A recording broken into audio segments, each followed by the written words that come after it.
Hello friends and welcome into NFL Daily. I am your host Tom Downey, back again with the latest NFL rumors and news. We were going to begin with Carson Wentz and his big contract, how that affects Jared Goff and Dak Prescott.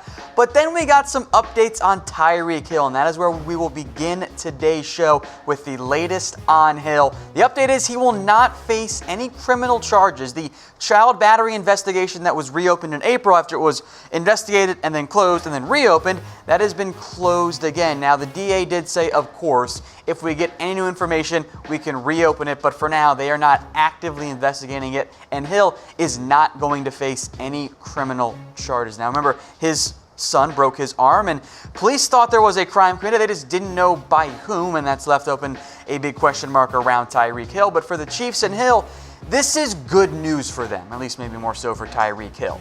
The NFL.com reports that Hill should be back for training camp. Maybe not minicamp, which opens up next week, but for training camp, maybe that's when Hill's indefinite suspension from the team will end. Now, remember the Chiefs, of course, they drafted Mecole Hardman in case they did not have Tyreek Hill. And that's how the depth chart looks, at least for now. We'll put Hill down there in the suspension side of things. Of course, if he comes back, it's Hill and Sammy and probably Hardman over Demarcus Robinson there. But for Kansas City, they didn't cut Hill immediately. And I think in reality, we know how the NFL operates. They will give you more leeway. They will give you a second, third, fourth, whatever chance it is, as long as you're supremely talented, just like Tyreek Hill is. So, while the big thing, though, is that the NFL still gets to weigh in on this. As they've proved in the Zeke Elliott case, which he was never charged, much like Hill was never charged, the NFL has shown they are willing to let the courts play out and then deliver their own punishment and their own hammer and after their own investigation. This is what Goodell said way back when that audio came out of Hill telling his pregnant fiance that she needed to, quote, be afraid of him, which is never a good thing, and that, at least to me and I think many of you out there, a pretty obvious indication of a violation of the CBA. So I ask you, what punishment should the NFL give to Tyreek Hill? Let me know in the comments section. Maybe you think there should be no punishment. Maybe it should be the 6-game suspension, which is supposed to be the minimum for any domestic violence cases. Let me know what you guys think in the comments section down there. What punishment should the NFL give Tyreek Hill? Keep it rolling now with some more notes here. Let's move to Carson Wentz. He got his new contract, a 4-year, $128 million deal with over $170 million guaranteed. Now, health is the only major concern I have around this deal.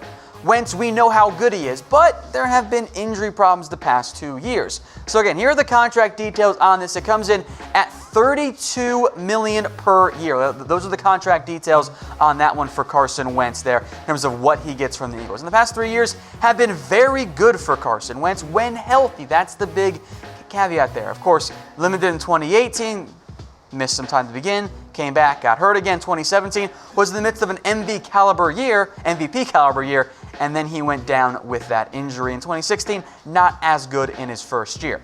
But again, a 4-year, $128 million deal for Carson Wentz with $170 million of that guaranteed. That's a $32 million per year deal. Now, this is the new money only. Remember, Carson Wentz does have 2 more years left on his deal.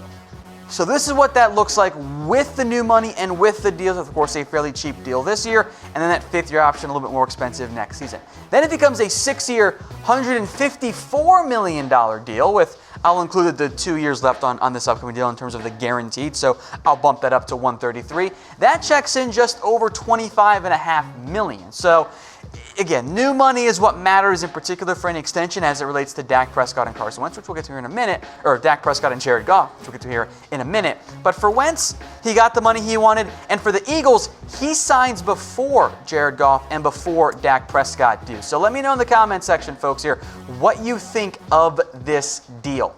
What do you make of it here? Grade it as in terms of an A, B, C, D, or F. Let me know what you guys think in the comment section. I know there's some sticker shock there, but this could very well end up being the case where when Carson Wentz checks back in 3 months from now, he's making less than Jared Goff and even less than Dak Prescott. So I think at minimum, it's a B grade for me. Let's move on in then to Jared Goff and Dak Prescott. So we'll start things here with Jared Goff and what the Wentz impact for him means. Now, make note, Jared Goff and Carson Wentz share the same agent. Unless Jared Goff says, hey, agent, I want less than Carson Wentz got, there's no way his agent's going to be like, yeah, you know what, Rams, we'll take less than Carson Wentz got. That's not how it works. And most importantly, the next player, with some exceptions, i.e. Russell Wilson versus Carson Wentz, but the next player in the same tier normally gets paid more than the last guy. So for Jared Goff, he's about to get paid. And unlike Carson Wentz, he's actually played in playoff games. Now, what does it mean for Dak Prescott? Well, the Cowboys, I think, they might have done messed up by not paying Dak first. Because again, the last guy normally gets paid more. And Prescott, whether you think he's better than Carson Wentz or not, doesn't really matter, frankly, for contract discussions. But he does have a legitimate case based on health, which is a big caveat there, and production to at least get a Carson Wentz level contract. Here are their career numbers. Completion percentage, well, that's in favor of Dak Prescott. Yards, Dak Prescott. Touchdown, slightly in favor of Carson Wentz. Interceptions back in favor of Dak. Now, yes, Dak has played in more games. Of course, Wentz has thrown more passes, just by a little bit there. That's why Dak Prescott's yards per attempt is still ahead of Carson Wentz there, despite the injury. So, for the Cowboys, who, of course, fully believe in Dak Prescott, so of course they're going to pay him, they might have messed up because now Carson Wentz is the baseline. And if Dak Prescott, he was never taking 20 or 25 million. The Cowboys fans who thought that, y'all were insane. But now, where I was hoping for, maybe he comes in at under 30 million, just a little bit, now it's more of, maybe he comes in a little bit less than Carson Wentz. So that is your realistic, but maybe a bit of a long shot, unlikely hope there for the Cowboys and for Dak Prescott as he gets his new deal at some point in the near future. All right, folks, do you guys love the NFL? Then make sure you are subscribed to Chat Sports. The link is right there below, but of course you're already watching the show right now, so just subscribe. We know a lot of you guys watch the show who aren't actually subscribed here, so, what are you guys doing? Turn on notifications, you'll get alerted each time there's a new video, and of course we've got all kinds of NBA and other content coming up this season, so make sure you're subscribed, youtube.com/chatsportstv. Let's move in now to our next rumor here on the show. We'll stick in the NFC East here. That is Trent Williams, who wants to be traded by the Washington Redskins. He is currently skipping mandatory camp and OTAs here for the Redskins. He wants to be traded or cut by the Redskins. In particular, it's not about the new contract that Williams could want. That's not the focus here. It's that Williams is upset with the team's medical staff, namely how they handled a growth on his head, how that should, of course, it was not cancer, which is big news there for Trent, thank God, but he's not happy about it. And even his teammate Morgan Moses says, yeah, you know what? Good for Trent for standing up. It's not good when your star left tackle, and I do say star because Trent is one of the best in the NFL, when your star left tackle isn't there and his right tackle says, yeah, you know what? I agree. That's bad for the Redskins. That's really bad news. So Williams is not there. He wants to be traded. He's the focal point of the Redskins offense line. Make no mistake, Brandon Scherff is awesome. Morgan Moses is a fine right tackle. Chase Roulier has some promise. They took Wes Martin in round 4. But if Trent can't go, all of a sudden is Jaron Christensen, a third-round pick out of Louisville last year, ready to go? Or God forbid, do you want to start Eric Flowers? That's not good. So if Williams gets his wish, Redskins offensive line takes a big hit. But what teams could trade for Trent Williams? Well, here are just 5 that jump out to me. The Cardinals, if they want to keep investing on the offensive line, maybe Humphries plays right tackle or guard. Maybe guard, whatever. He's not the long-term answer there. The Cleveland Browns, yes, they re-signed Greg Robinson, but oh man, they would love to get Trent on that roster. The Houston Texans, they're up next there. They need more help. Matt Khalil, he ain't it.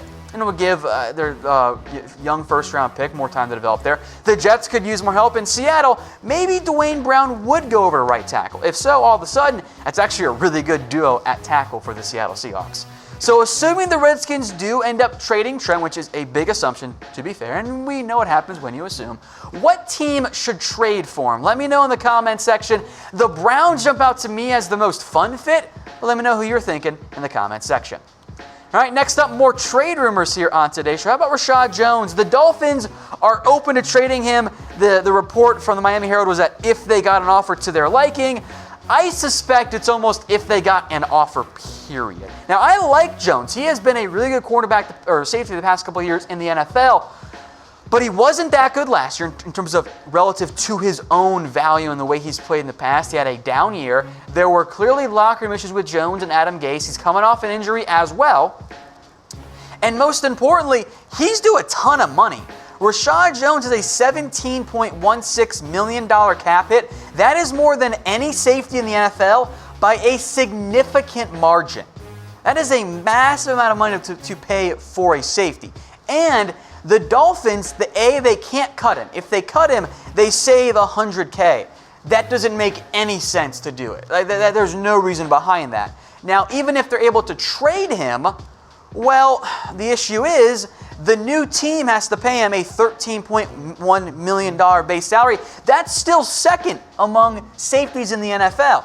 That's a lot for Jones, who, yes, has been great in the past, didn't play as well as I would have hoped he would have last year. Now, the Dolphins, of course, can move Fitzpatrick around at safety, even some linebacker, some strong safety, some corner there. So I want to get on there, so I put him at nickel, but Bobby McCain will play plenty of nickel there as well as they look for a true number 2 corner. But for the Dolphins, it's very clear to me. Reshad Jones is not part of their long-term impact in terms of looking ahead 3-4 years from now when their rebuild is truly finished, or maybe even just 2 or 3 years from now. But I don't know if a trade is most likely this offseason, but maybe next year, if Jones has a bounce-back year when the money comes down, would be better value for the Dolphins in any possible trade. One last rumor here. I could not resist putting this in. This is the worst take I've seen all day.